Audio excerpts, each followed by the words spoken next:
ఇంటి దగ్గరే ఉన్న ఇబ్బంది కలిగితే క్షమించండి ప్రశాంత్.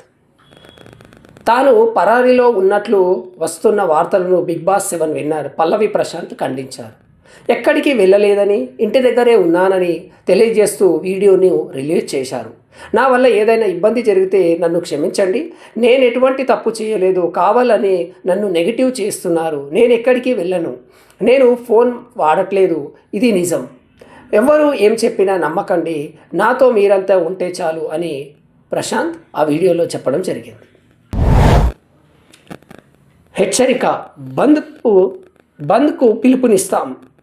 మేడ్చల్ జాతీయ రహదారిపై మేడ్చల్ తుఫాన్ బిఎంఎస్ ఆటో యూనియన్ ఆధ్వర్యంలో ఆటో డ్రైవర్లు 200 ఆటోలతో ఈరోజు నిరసన ర్యాలీ నిర్వహించారు.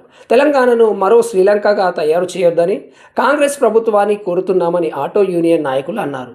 ఉచితాలు ద్వారా రాష్ట్రం అంధకారంలోకి వెళ్ళిపోతుందని, ఉచితాలు కాకుండా ఉపాధి కల్పించాలని ప్రభుత్వం స్పందించకుంటే రాష్ట్ర వ్యాప్త బంద్ చేపడతామని హెచ్చరించారు. మరి ముందే చెప్పారు ఫ్రీ టికెట్ అని, మరి ముందే ఓటేసేటప్పుడు తెలవాలి ఉచితాలకి లొంగొద్దు అనేది. ఉచితాలకు లొంగి మళ్ళీ బంధుకు పిలుపునిస్తామన్నది ఎంతవరకు సమానం? విశాఖపట్నం చేరుకున్న పవన్ కళ్యాణ్ యువగలం నమశకం సభలో పాల్గొనేందుకు జనసేన చీఫ్ పవన్ కళ్యాణ్ విశాఖపట్నం విమానాశ్రయానికి చేరుకున్నారు. కాసేపులో సభా ప్రాంగణం వద్దకు చేరుకొని టీడీపీ చీఫ్ చంద్రబాబుతో కలిసి సభలో పాల్గొని ప్రసంగించనున్నారు. జనసేన టీడీపీ పొత్తు ఇప్పటికే ఖరారు కాగా పలు కీలక ప్రకటనలు చేసే అవకాశం ఉన్నది. రాష్ట్రపతి పర్యటన హెలికాప్టర్ గాలికి ఎగిరిపడిన పోలీసులు. రాష్ట్రపతి ద్రౌపది ముర్ము పోచంపల్లి పర్యటనలో అపశృప్తి చోటు చేసుకుంది. హెలికాప్టర్ ల్యాండింగ్ సమయంలో గాలికి పోలీసులు ఎగిరిపడ్డారు. ఈ ఘటనలో ఉప్పల్ ట్రాఫిక్ ఎస్పీకి చెయ్యిని విరగగా 2 కానిస్టేబుళ్లకి స్వల్పంగా గాయాలైనట్లు సమాచారం. ముంబై కెప్టెన్సీ మార్పు మంచిదే, సంజయ్ మంజ్రేకర్. ముంబై కెప్టెన్సీ మార్పుపై మాజీ క్రికెటర్ సంజయ్ మంజ్రేకర్ స్పందించారు. రోహిత్ శర్మ తొలగింపుపై ఎమోషనల్గా ఆలోచించకూడదన్నారు. పాండేను కెప్టెన్గా నియమించడం మంచి నిర్ణయమేనని అభిప్రాయపడ్డారు. రోహిత్ చాలా కాలం సారథిగా ఉండటంతో అభిమానులు కనెక్ట్ అయ్యారని చెప్పారు. హార్దిక్కు బాధ్యతలు ఇవ్వడంతో నిరాశకు గురి అయ్యారన్నారు. ఈ నిర్ణయంతో జట్టు ప్రభావం ఉండదని భావిస్తున్నట్లు తెలిపారు. అంటే కెప్టెన్ చేంజ్ అవడం వల్ల ఏం ప్రభావం ఉండదని, అంటే ఎవరున్నా మంచిదేనే అన్నట్లు అతని అభిప్రాయం. కేజ్రీవాల్కు ఈడీ నోటీసులు బేఖాతరు. ఢిల్లీ లిక్కర్ స్కామ్ కేసులో సంబంధించి ఈడీ నోటీసులను ఢిల్లీ సీఎం అరవింద్ కేజ్రీవాల్ మరోసారి బేఖాతరు చేశారు. ఈడీ అధికారులు విచారణ నిర్వహించే తేదీల్లోనూ కేజ్రీవాల్ విపశ్యన్య ధ్యానం చేయనున్నారు. విపశ్యన్య అనేది భారతీయ ధ్యాన పద్ధతి. 10 రోజుల పాటు ఎవరితోనూ మాట్లాడరు. ధ్యాన కేంద్రం నుంచి ఎవరు బయటికి రారు, లోపలికి వెళ్ళరు.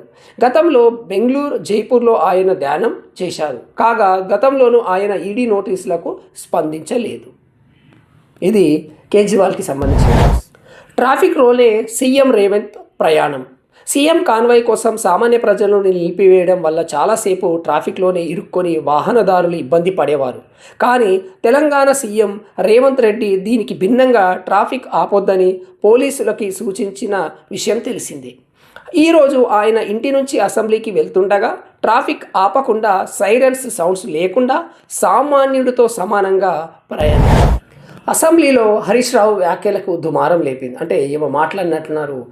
అసెంబ్లీ సమావేశాలు హీటెక్కాయి. రాష్ట్ర ఆర్థిక పరిస్థితిపై చర్చ సందర్భంగా బీఆర్ఎస్ ఎమ్మెల్యే హరీష్ రావు చేసిన వ్యాఖ్యలు దుమారానికి దారితీశాయి. మీ పార్టీలాగా 50 కోట్ల రూపాయలు ఇచ్చి పీసీసీ పదవి కొనుక్కునే అవసరం మాకు లేదు అని రాజగోపాల్ రెడ్డి అన్నారు అని వ్యాఖ్యానించారు. అంటే మాట్లాడినట్లున్నారు. దీంతో హరీష్ రావు తన వ్యాఖ్యలను వెనక్కి తీసుకోవాలని మంత్రి శ్రీధర్ బాబు సహా కాంగ్రెస్ ఎమ్మెల్యేలు పట్టుబట్టారు. ఇది హరీష్ రావు చేసిన వాక్యం.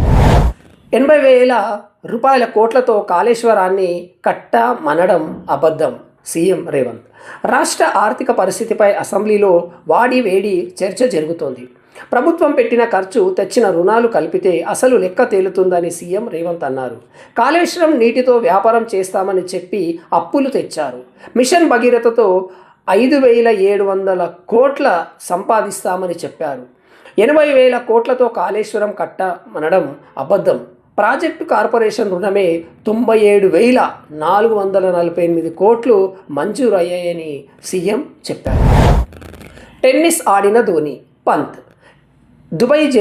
దుబాయ్లో జరిగిన ఐపీఎల్ 2024 వేలం తర్వాత టీమిండియన్ ప్లేయర్స్ రిషబ్ పంత్తో కలిసి cool captain Mahendra Singh Dhoni tennis ఆడారు.